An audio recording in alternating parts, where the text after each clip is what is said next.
আজকে আর্যদের স্কুলে চিলড্রেন্স ডে সেলিব্রেশন ছিল। ওদের স্কুলের মাঠে একটা ছোট্টখাট্ট মেলা বসেছিল। জুনিয়র সেকশনের বাচ্চাদের পেরেন্টসরাও অ্যালাউড ছিল। তাই আজকে আমি আর আর্যবাবু সকাল সকাল পৌঁছে গিয়েছিলাম স্কুলের মাঠে। আমরা পৌঁছেতেই ম্যাডামরা উইশ করলেন আর্যবাবুকে, আর মেলায় ছিল প্রচুর গেম আর অনেক খাওয়া দাওয়ার ব্যবস্থা। আমরা প্রথমেই চলে এসেছি পাওভাজি স্টলে। আর্যবাবুর ব্রেড ভীষণ পছন্দের, তাই আর্য বললো বলেই এসেছি। তবে আমি জানি ওই গ্রেভিটা যতই কম ঝাল থাকুক, ওই মশলার ঝালটুকুর জন্যও খেতে পারবে না।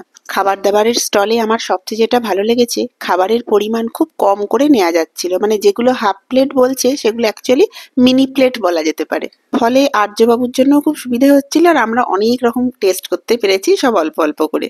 এখন আর্যবাবুই আমাকে নিয়ম করে হেলদি আর আনহেলদির পাঠ পড়ায়। তবে আজকে সেসব থেকে আমরা ছুটি নিয়েছিলাম। পেটটাকে খুশি করে এবার চলে এসেছি মনটাকে খুশি করতে। আর্যবাবু বলল জাম্প করবে, তাই চলে এসেছি এই জাম্পিং রাইডে। আর্যর সঙ্গে যে কটাকে দেখা যাচ্ছে সব কটা হচ্ছে আর্যর বন্ধু। প্রত্যেকদিন এদের অনেক অনেক গল্প স্কুল থেকে বাড়ি ফিরে আমাকে শোনায়। বন্ধুদের সাথে এরকম হুল্লোড় করতে পেরে আর্যর খুশিটা তো দেখাই যাচ্ছে। তবে খেলা থামিয়ে আবার চলে এসেছি খাবারের স্টলে। এবার এসেছি ফ্রেঞ্চ ফ্রাই স্টলে। এটা মনে হয় আর্যবাবুর মতো সব বাচ্চাদেরই ভীষণ পছন্দের। আর্য ব্যাপারগুলো ঠিক বুঝতে পারছে না ওর সাথে কি হচ্ছে। যেগুলো প্রত্যেকদিন অনেকবার করে চেয়েও হাতে পায় না, আজকে না চাইতেই মা হাতে দিয়ে দিচ্ছে। এরপর নুডলস, পাপড়ি চাট সমস্ত কিছু খেয়ে একটু বিশ্রাম।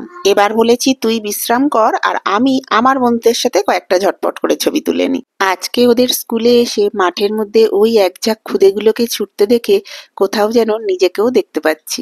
মনে হয় মাত্র কয়েকটাই বছর আগে ওই মাঠের মধ্যে স্কার্ট পরে ঠিক এভাবেই দুটো বিনুনি ঝুলিয়ে আমরাও ছুটে বেড়াতাম। সময় খুব তাড়াতাড়ি এগিয়ে যায়, আর অনেকটা পরিবর্তনও হয়ে যায়। আমাদের ছোটবেলার চিলড্রেন্স ডে সেলিব্রেশন একেবারেই অন্যরকম ছিল।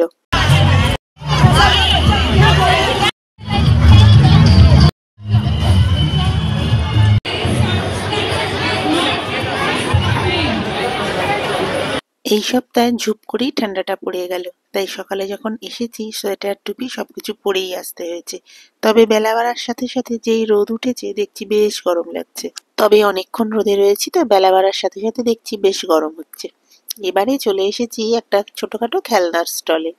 এখানে ছোটখাটো টুকটাক কিছু খেলনা পাওয়া যাচ্ছিল। আর্যও যথারীতি একটা নিয়েছে, আর এই পাশটায় টিচাররা রয়েছেন। এখানেও সেলিব্রেশন চলছে। এখানে যারা রয়েছে তারা একটু উঁচু ক্লাস, মানে সিনিয়র সেকশন। আমাদের ছোটবেলায় মানে আমার স্কুলে যেটা হতো, ওই দিন আমরা চকলেট পেতাম টিচারদের থেকে, আর উইশ করতেন অবশ্যই টিচাররা আমাদের। সমস্ত অনুষ্ঠানটা মানে পুরো অ্যারেঞ্জমেন্টটা বেশ ভালো ছিল। সকাল থেকে আমরা বেশ এনজয় করেছি। মানে শুধু আর্য এনজয় করেছে এটা বললে ভুল হবে, আমিও বেশ মজা পেয়েছি।